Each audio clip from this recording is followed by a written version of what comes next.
What's good? What's good? Welcome back to Invest and Trade with Josh. Good morning from Canada. We're going to go over Bitcoin, a little bit of news, as well as some analysis, a couple patterns to watch here. So we're sitting at 42,542.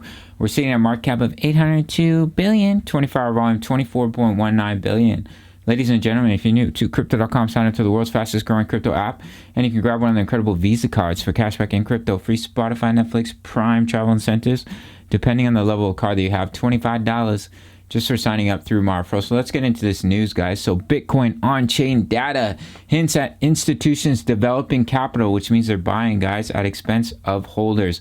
So this is from Cointelegraph. So on-chain metrics detect strong, sophisticated passive buying. I love how they put sophisticated on spot exchanges, and a rise in the movement of Bitcoin to whale wallets. Whales are accumulating, guys. Institutions are buying on this dip. It's a bullish sentiment. All right, guys, so let's hop into the chart analysis. So we broke down of our little ascending triangle. We met the target at 42K. We are putting in that right shoulder.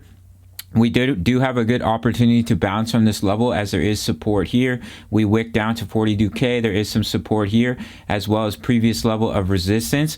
I do think the worst case scenario is about 40,000. We do have a little bit more room to come down on the RSI as well as the money flow. We did have our bearish divergence, and we are seeing some pullback, which is perfectly healthy. This is where everybody freaks out. The weak hands get shaken out of the market, and the whales take advantage. As you can see from that little bit of news there, the whales are buying as well as the institutions, guys. So I have noticed a little bit of a falling wedge pattern. So if you do see us start to push up, we break out of this falling wedge, guys. Nice little push up to about 45,000. Of course, we can hit resistance here, and we can come a little bit lower, come down to that 41K level before seeing that nice push to the upside. I do think that's worst case scenario. As I've been mentioning, it's a possibility, guys, but I don't think we're coming back down to about 37K or 33,000. As I've been showing you guys on the Williams indicator, it does call the bottoms, and unless we're going to see a bear market that we've never seen in the history of crypto, we still are waiting for our third demand wave as well as our fifth impulsive wave with our Elliott wave theory. You can see here when we did go into a bear market, we had a blow off top followed by a dead cat bounce, and then we created lower lows and lower highs, and it was still calling the bottoms for these bounces. As you can see here, we bounced here about 51%, and right here we bounced about 40%, but we were going into a bear market, guys. But as I've been showing you guys, we're yet to have our third demand wave, our alt season, and our fifth impulsive wave from our Elliott wave theory. I know we're almost having a war between Russia and Ukraine. We have an emergency Fed meeting coming up as well, so there is some big news as well as the inflation going on around the world, so maybe that will cause a stock market crash, and we'll see a bear market that we've never seen before for Bitcoin. However, guys, we have had times in the past where there has been major news and it didn't affect Bitcoin as badly as everyone thought it did, or Bitcoin recovered really quickly, just as we did with the Corona dump. So we're still waiting for that third demand wave that we've had in every single bull market, as well as our fifth impulsive wave, taking us up to price targets of 133K, 161, and 205 based off Fibonacci levels, guys. I think we've come up about 40% from the bottom here. Yeah, about 40% so far. We did hit resistance on the 20 EMA on the weekly, so that is something to keep in mind as well. As I've been saying, in my opinion, I do think the bottom is in, and if we were to have a dead cat bounce, I would expect us to trend a little bit higher to about 52,000.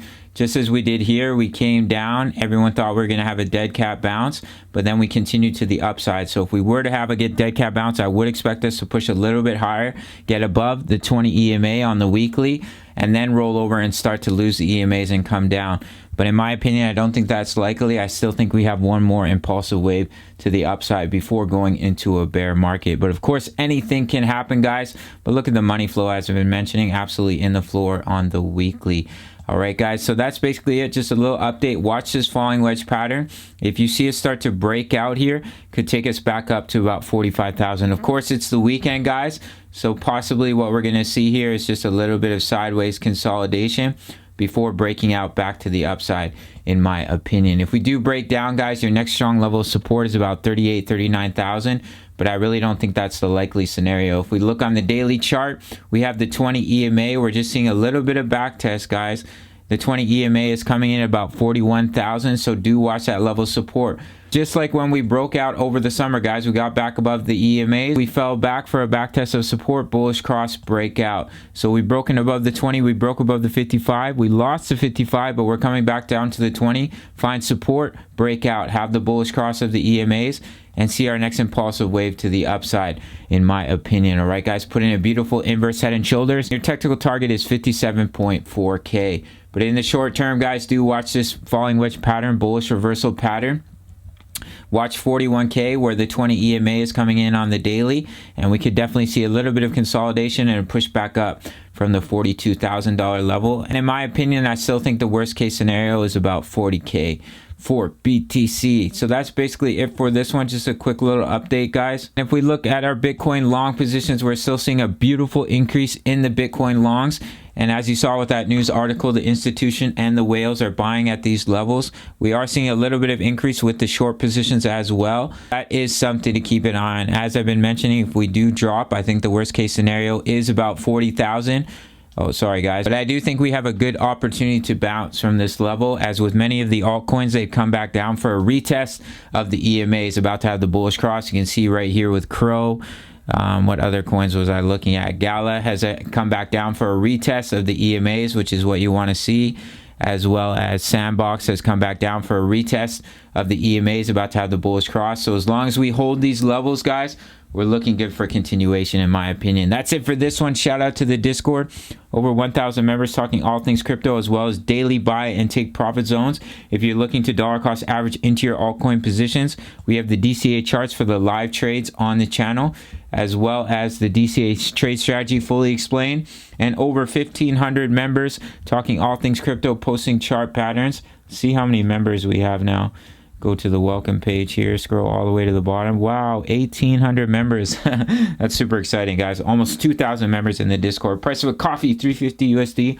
You really can't beat it. You can follow me on IG. And if you want to trade with me, make sure to sign up to Bybit. $4,100 in bonuses for a limited time. And I will see you in the next video. All right, much love. Take care.